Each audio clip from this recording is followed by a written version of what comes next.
اور تکلیفوں کے علاوہ بہت کم نظر آتا ہے۔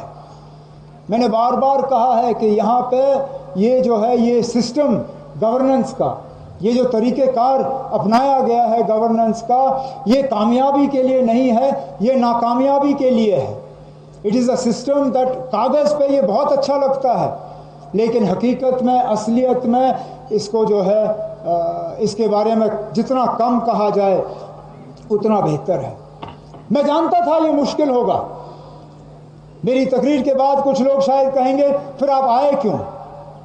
میری آنکھیں بند نہیں تھیں، مجھے معلوم تھا کہ یہ حکومت جو ہے یہ یو ٹی میں بننی ہے، مجھے معلوم تھا کہ یہ الیکشن یونین ٹیریٹری کے الیکشن ہوں گے، مجھے پتا تھا کہ کچھ عرصے کے لیے مجھے جموں کشمیر کا وزیر اعلیٰ یونین ٹیریٹری کے حساب سے رکھنا ہوگا بنسبت کے ریاست کے، لیکن اتنا مشکل ہوگا یہ مجھے اندازہ نہیں تھا۔ مجھے اس بات کا اندازہ نہیں تھا کہ کیبنٹ کے فیصلے جو ہیں کیبنٹ کے منظوری کے بنا تبدیل کرنے کی کوشش کی جائے گی۔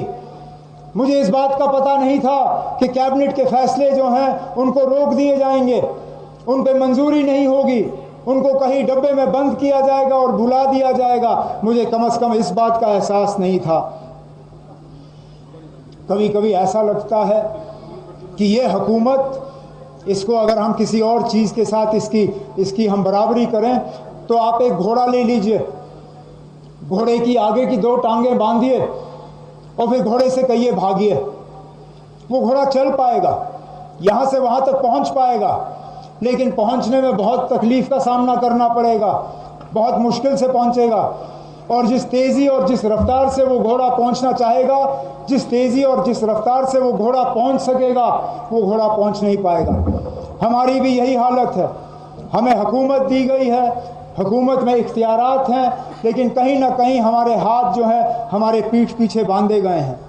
لیکن اس کے باوجود اگر میں یہ کہوں کہ ہم نے کچھ نہیں کیا، غلط ہوگا۔ اگر کوئی یہ کہے کہ یہ 10 مہینے ہم نے ضائع کیے، غلط ہوگا۔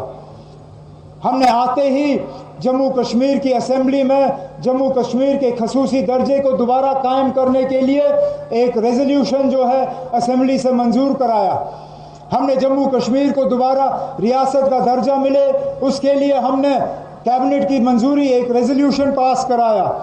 ہم نے بجٹ کے تحت جموں کشمیر کے لوگوں کے لیے کچھ ایسے فیصلے لیے جن سے ان کی روزمرہ کی زندگی میں بہتری آئی، چاہے وہ تعلیم کو لے کے ہو، چاہے وہ صحت کو لے کے ہو، چاہے وہ سوشل ویلفیئر کو لے کے ہو، چاہے وہ ٹرانسپورٹ کو لے کے ہو، چاہے وہ ٹورزم کو لے کے ہو، چاہے وہ ایگریکلچر کو لے کے ہو، جو بھی محکمہ ہو حکومت کا، ہماری کوشش رہی کہ جتنے بھی ہمارے اختیارات ہیں ان کو صحیح طریقے سے استعمال کر کے جموں کشمیر کے لوگوں کو کم از کم اس حکومت کا جو ہے ہم فائدہ دکھانا شروع کریں۔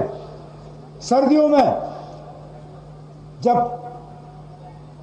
بھاری برف باری کے بعد بجلی کا نظام بگڑا تو شاید پہلی مرتبہ ایسی نوبت آئی کہ حکومت نے چند گھنٹوں کے اندر اندر تمام بجلی جو ہے وہ دوبارہ لوگوں کو فراہم کی۔ اس سال گرمیوں میں جب جموں میں پانی کی قلت رہی، بجلی کی قلت رہی، تو حکومت نے فٹافٹ اس کو درست کیا۔ یہاں پہ ہم نے زراعت کو اور بڑھاوا دینے کے لیے جو HADP کا پروگرام ہے اس کی جو آمدنی ہے، اس کے لیے جو رقم ضائع کرنا تھا اس کو ہم نے بڑھا دیا۔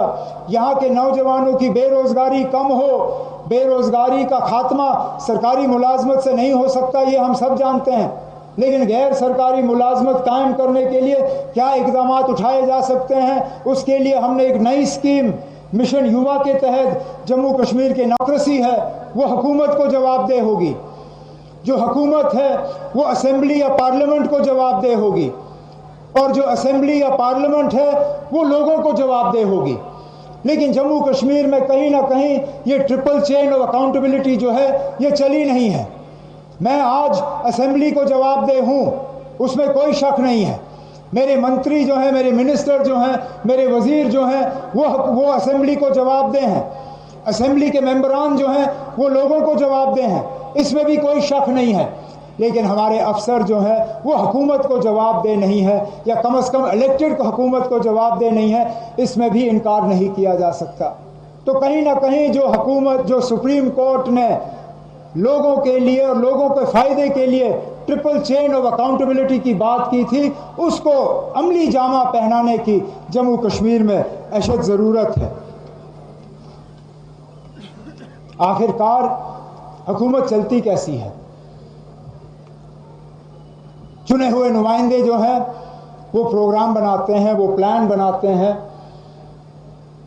وہ ایک خاکہ کھینچتے ہیں، وہ ایک نقشہ بناتے ہیں، لیکن اس نقشے کو رنگ بھرنے میں کام کس کا ہوتا ہے؟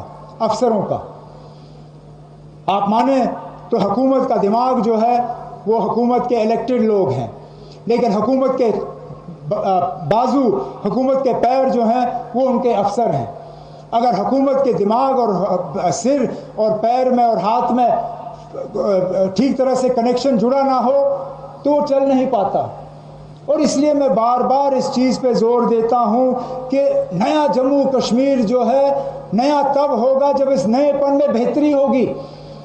نیا پن صرف اپنے آپ میں نیا نہیں ہوتا، یہ نئے کا فائدہ نیا نہیں ہوتا اگر صرف آپ لفظ استعمال کرو۔ اس لفظ میں معنی ہونی چاہیے، اس لفظ میں وزن ہونا چاہیے، اس لفظ میں طاقت ہونا چاہیے، جو آج میں افسوس سے کہتا ہوں وہ طاقت ہے نہیں۔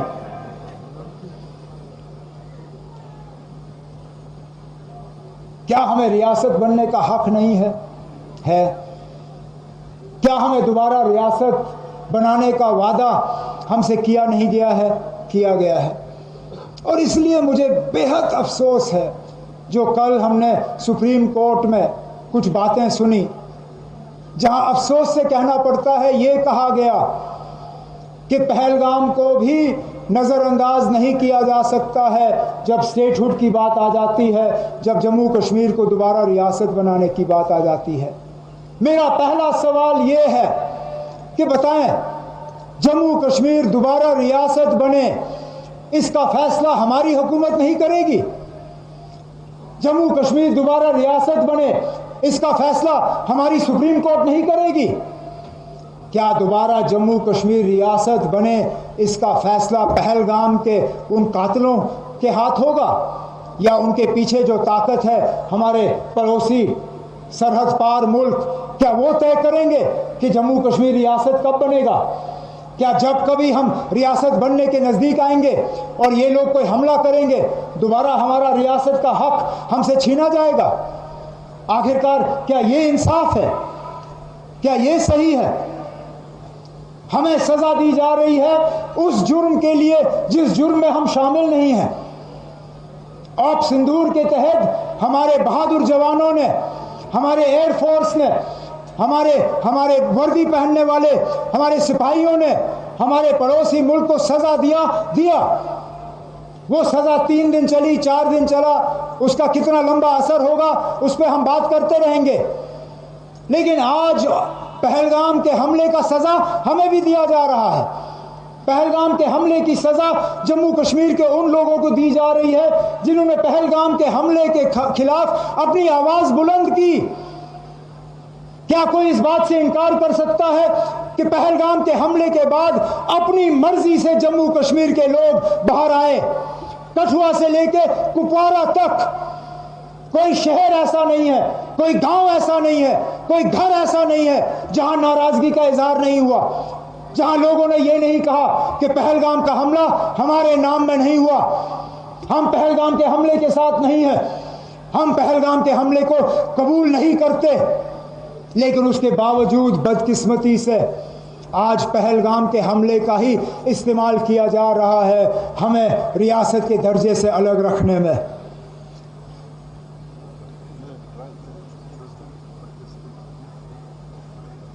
کہنے کے لیے تو میں یہ بھی کہہ سکتا ہوں کہ پہلگام کے حملے کا قصور الیکٹڈ حکومت کا نہیں ہے۔ یاد رکھیے،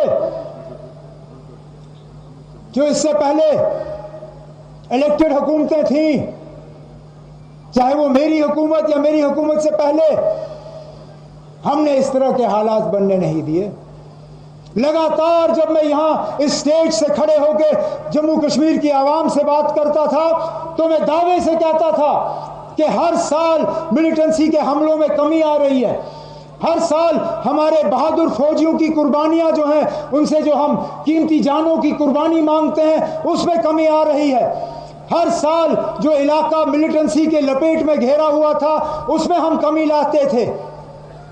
آج ہم سے کہا جاتا ہے کہ الیکٹڈ حکومت پہ یہاں کی بھاگ دوڑ کو پوری طرح سے سنبھالنے کا بھروسہ نہیں کیا جا سکتا۔ ارے ناب، ہم نے کب یہ دکھایا کہ ہم اس بھروسے کے قابل نہیں ہیں؟ ایک بار بھروسہ کر کے دیکھ تو لیجئے۔ ہم اس سے پہلے بھی فیل نہیں ہوئے ہیں، اور انشاءاللہ اس کے بعد بھی ہم فیل نہیں ہوں گے۔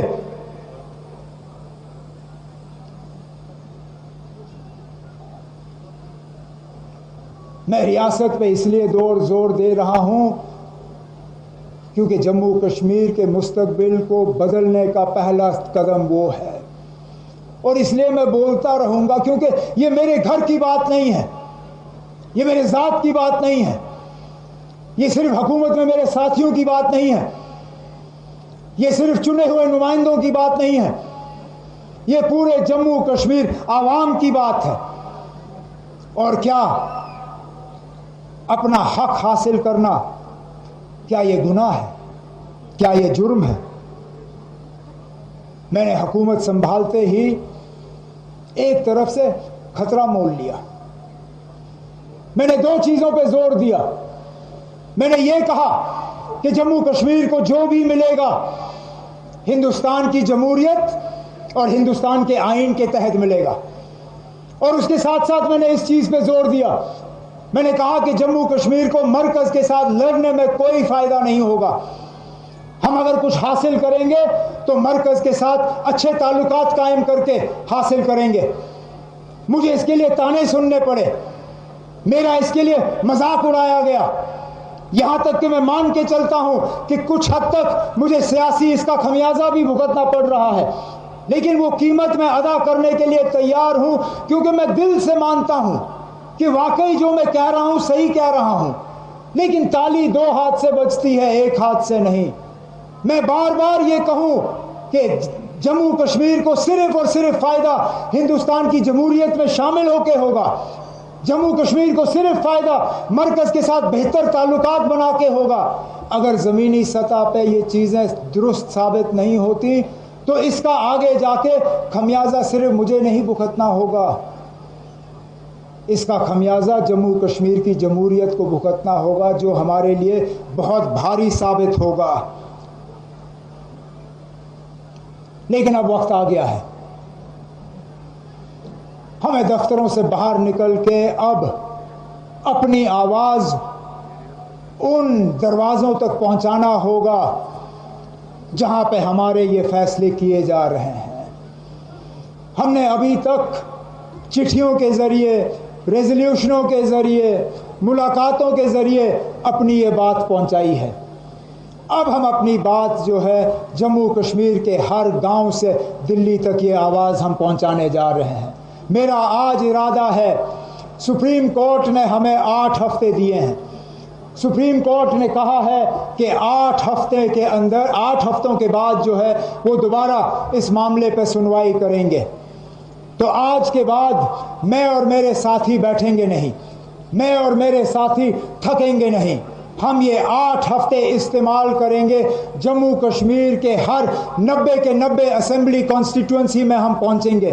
90 اسمبلی کانسٹیٹوئنسی میں ہماری کوشش ہوگی کہ ہر گھر میں، ہر گاؤں میں ہم دروازہ کھٹکھٹا کے لوگوں سے ایک دستخط لیں گے۔ جو دستخط نہیں کر سکیں گے ان سے ہم انگوٹھے کی نشانی مانگیں گے، اور ان سے ہم ایک ہی سوال پوچھیں گے، کیا آپ کو دوبارہ جموں کشمیر کو ریاست کا درجہ دلوانا ہے یا نہیں؟ یا تو میں صحیح ہوں گا یا میں غلط ہوں گا۔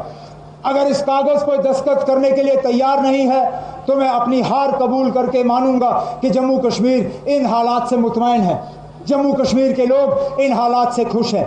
لیکن میرا دل کہتا ہے کہ ان 8 ہفتوں میں ہم لاکھوں کی تعداد میں دستخط اکٹھے کر کے مرکز کی حکومت کے حوالے اور سپریم کورٹ میں ججوں کے حوالے کر کے جموں کشمیر کے لوگوں کی دلوں کی آواز جو ہے ان دروازوں تک پہنچا کے وہاں سے ہم انصاف حاصل کر کے ہی انشاءاللہ آرام کریں گے۔ لیکن تب تک